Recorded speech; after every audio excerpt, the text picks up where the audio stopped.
The man who worked hard but never got ahead. Michael was 32 years old and worked harder than almost everyone he knew. He woke up early, stayed late at work, and rarely took vacations. Yet at the end of every month, he felt like he was standing in the same place. His paycheck came in, bills went out, and whatever remained seemed to disappear without explanation. He blamed inflation, taxes, and bad luck. One afternoon, while having coffee with an older coworker named Robert, he complained about how impossible it was to get ahead. Robert listened quietly before asking a simple question: "How much money do you save automatically every month?" Michael laughed and admitted the answer was zero. Robert then explained that most people spend first and save whatever is left, while wealthy people save first and spend what remains. That conversation planted a seed in Michael's mind. For the first time, he wondered if wealth wasn't about earning more money but about creating a system that worked without constant effort. The small decision that changed everything. The following week, Michael opened an investment account and scheduled an automatic transfer of $200 every month. It didn't seem like much. In fact, he felt disappointed because it looked too simple to make a difference. He expected some complicated strategy or secret investment. Instead, all he did was automate one small contribution. The first few months felt uneventful. His account balance grew slowly. Friends bought new cars, upgraded phones, and took expensive vacations while Michael quietly stuck to his plan. Sometimes he questioned whether he was making a mistake. But every month, the transfer happened without him thinking about it. Over time, he adjusted his lifestyle around the missing $200. What once felt impossible became normal. Then he increased the amount to $300, then $400. The process became automatic. He no longer relied on motivation. His financial future was being built by a system rather than emotions. The power of compounding begins to show. 5 years later, Michael looked at his investment account and was shocked. The balance had grown far beyond what he expected. Some of the growth came from his contributions, but much of it came from the money earning returns on previous returns.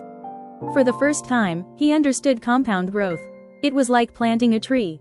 In the beginning, nothing seemed to happen. Then the roots grew underground. Eventually, growth accelerated. Michael became fascinated by the idea that time was more valuable than trying to find the perfect investment. He started reading books about personal finance and learned that many millionaires were not high-income earners. Instead, they were consistent savers who invested over decades. While others chased shortcuts, Michael focused on repetition. He realized that financial success often appears boring because the most powerful wealth-building habits are repeated month after month, year after year. The results were no longer invisible. The test of patience. Then came a market crash. Headlines screamed about losses. Coworkers panicked and sold investments. Social media was filled with fear.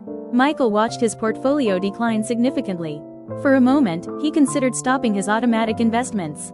The temptation was strong, but he remembered Robert's advice from years earlier: the system works only if you trust it when everyone else is afraid. Michael continued investing every month. Instead of seeing lower prices as a disaster, he viewed them as an opportunity to buy more shares. The market eventually recovered. Years later, those difficult months became some of the most profitable investments he ever made. The experience taught him a valuable lesson. Wealth is often built during periods when others give up. Patience, not intelligence, became his greatest financial advantage. He learned that successful investors are not those who avoid storms but those who keep moving forward through them. Becoming the automatic millionaire. 20 years after that conversation in the break room, Michael reviewed his finances. His investment accounts had crossed the $1 million mark. The achievement felt almost unreal. He had never won the lottery, launched a technology company, or inherited money. He became wealthy through ordinary actions repeated consistently over a long period of time. Looking back, the hardest part was not investing. The hardest part was believing that small actions mattered. Michael realized that financial freedom had arrived gradually. He no longer worried about unexpected expenses, retirement, or economic uncertainty. His money was working for him. One day, a younger coworker approached him with the same complaint he once shared with Robert. Michael smiled and asked the same question: "How much money do you save automatically every month?" The cycle began again. The secret was never a secret at all. Wealth was built one automatic decision at a time.